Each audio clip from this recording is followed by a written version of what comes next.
Hello बच्चों, स्वागत है आप सभी का आपके अपने YouTube channel Ajay coaching classes में। स्टूडेंट्स, आज की इस वीडियो में हम लोग डिस्कस करने वाले हैं कि 1 जूल को अर्ग में कैसे कन्वर्ट करें। और ये जो डेरिवेशन एग्जाम के लिए वेरी इंपॉर्टेंट है, तो आपको ढंग से समझना है और बहुत ही अच्छी तरीके से समझना है। ठीक बच्चों, तो चलिए समझते हैं। तो यहाँ पर देखिए बेटा, जूल किसका मात्रक होता है? तो आप बताओगे सर जूल कार्य का मात्रक होता है, ऊर्जा का भी मात्रक होता है, तो किसी का मान सकते हैं, इसमें किसी प्रकार की दिक्कत नहीं होगा। तो यहाँ पर लिखेंगे फिलहाल कार्य के बारे में कि कार्य का मात्रक क्या है? जूल है ना, जूल है। ठीक है। और कार्य का विमीय सूत्र क्या होता है? इसका विमीय सूत्र हमने बनाना आपको सिखाया हुआ है। विमीय सूत्र क्या होगा इसका? तो होगा ml² T⁻⁻²। इतनी बात तो क्लियर है, आपको पता होना चाहिए कि किसका मात्रक है, साथ में इसका विमीय सूत्र। दो चीज़ आपको याद है, बाकी टेंशन हमारी है। अब यहाँ पर देखिए, यहाँ से a की वैल्यू निकालेंगे, क्यों निकालेंगे अभी आपको बताएंगे हम, b की वैल्यू निकालेंगे और c की वैल्यू भी निकालेंगे। तो बेटा समझ लेते हैं क्यों निकाल रहे हैं यहाँ पर, इतनी जल्दबाजी क्यों, देखते हैं। एक हमने आपको फॉर्मूला बता रखा है कि N2 = N1 m1/m2 की पावर a और L1/L2 की पावर कितनी, b, और T1/T2 की पावर कितनी, c। तो ये फॉर्मूला आपको पता ही होगा।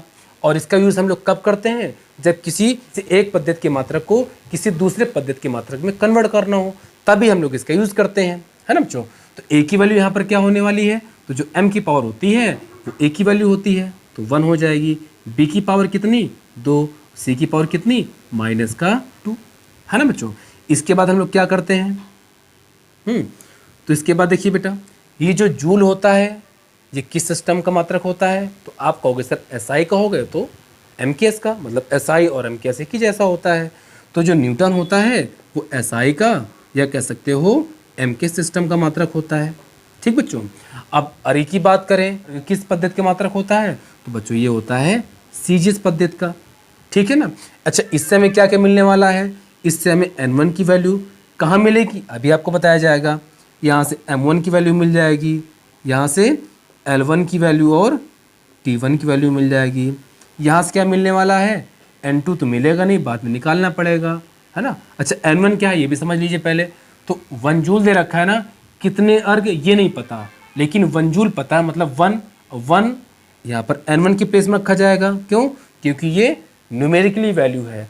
N1 होता है इसका संख्यात्मक मान होता है। ठीक बच्चों। N2 मतलब अर्ग की वैल्यू कितनी है ये हमें नहीं पता, है ना, इसका संख्यात्मक मान नहीं पता। अब वो अभी निकल आएगा जैसे कन्वर्ट करेंगे। ठीक है। और क्या मिलने वाला है?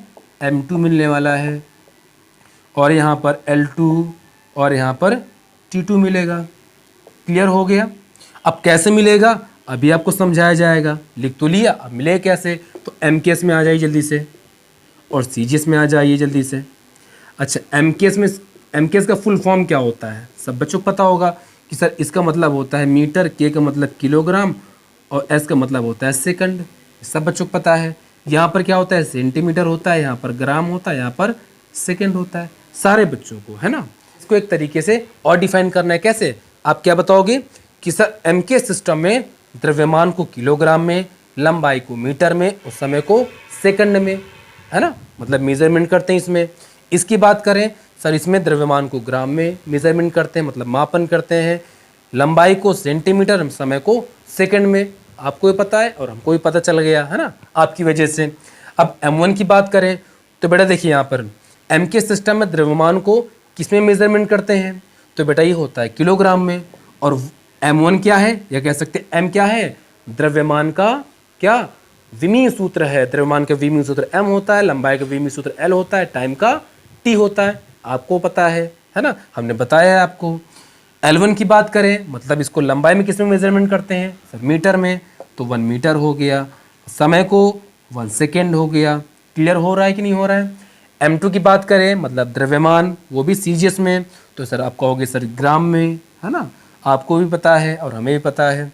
L2 की बात करें तो मतलब लंबाई को किस में मेजरमेंट करेंगे? सेंटीमीटर में, समय को सेकंड में। टेंशन खत्म, इसको इरेज कर देते हैं। जितने भी हमने यहाँ पर वैल्यू निकाली है सारी वैल्यू जाके यहाँ पुट कर देंगे। तो N2 इक्वल क्या हो जाएगा 1। M1 की वैल्यू फिलहाल है क्या, तो M1 की वैल्यू है 1 kg, तो यहाँ लिख देंगे 1 kg। सारी वैल्यू यहाँ पुट करेंगे। अब M2 मतलब 1G, तो यहाँ पर हो जाएगा 1G। पावर A मतलब 1 पावर लगा दिया हमने। L1 की बात करें, L1 मतलब 1 मीटर, 1 मीटर लिख दिया। L2 मतलब 1 सेंटीमीटर लिख दिया। पावर B, और B की वैल्यू कितनी 2 है, ये लीजिए 2 लिख दिया हमने। आप जैसा बोलेंगे वैसा हम कर देंगे। T1 की वैल्यू कितनी है 1 सेकेंड है, लिख दिया। इसी तरह ये भी 1 सेकेंड हो जाएगा। और पावर -2, इससे कोई मतलब नहीं, पूरा गायब हो जाएगा, है ना। N2 इक्वल 1 से भी कोई मतलब नहीं। अब बच्चों देखिए यहाँ पर 1 kg में कितने जी होते हैं, तो 1000 जी होते हैं। मतलब 1 किलोग्राम में 1000 ग्राम होगा। हाँ, तभी तो काटा पीटी होगी। चेंज नहीं करेंगे तो कैसे काम चलेगा। 1 मीटर में 100 सेंटीमीटर और नीचे 1 सेंटीमीटर। इसको तो हमने काट दिया, कोई मतलब नहीं, पावर 2 लगा दिया। इसकी पावर 1 है, मन हो तो लगा दीजिए, छोड़ दीजिए। सेंटीमीटर कट गया, इसको लिख देंगे 1000, है ना। और यहाँ पर 100 को 2 टाइम्स लिखना है, मतलब 2 बार लिखना है, तो 100 इंटू 100 हो गया। N2 बराबर, अब इसको 10 की पावर में लिख लेते हैं, तो 1 0 2 0 3 4 5 6 7, तो कितना हो जाएगा 10 की पावर 7। तो जब हमने किसको 1 जूल को अर्ग में चेंज किया ना, तो हमें पता चल गया, क्या पता चल गया कि 1 जूल में कितने अर्ग होते हैं, 10 की पावर 7 अर्ग होता है। कब पता चला, जब हमने ये फॉर्मूला लगाया और जूल को अर्ग में चेंज किया, है ना। तो ये बात आपको नॉर्मली भी याद कर लेना है कि सर 1 जूल में कितने अर्ग होते हैं, 10 की पावर 7 अर्ग होते हैं, है ना। और एग्जाम के लिए वेरी इंपॉर्टेंट है ये। हो सकता है पूरा डेरिवेशन पूछ ले, या तो इतना आपसे पूछ सकता है। ठीक बच्चों, तो बताने का तरीका बिल्कुल आसान था और आप लोगों को समझ में आ गया होगा। के बाद जो वीडियो आपको मिलेगा वो होगा कि 1 न्यूटन को डाइन में कैसे कन्वर्ट करें, तो उसको भी आपको देखना है और इसको भी ढंग से देख लेना है। यदि आप इसको ढंग से देख लेंगे तो उसको भी आप लोगों को समझने में किसी प्रकार की दिक्कत नहीं होगी। तो आज की वीडियो में बच्चों इतने रखते हैं, मिलते हैं आपको नेक्स्ट वीडियो पे। और हाँ बच्चों, यदि वीडियो को पसंद आया करे ना, तो वीडियो को लाइक एंड शेयर, यदि चैनल पर आपने है तो चैनल को सब्सक्राइब करना बिल्कुल ना भूलिएगा। मिलते हैं आपको नेक्स्ट वीडियो पे।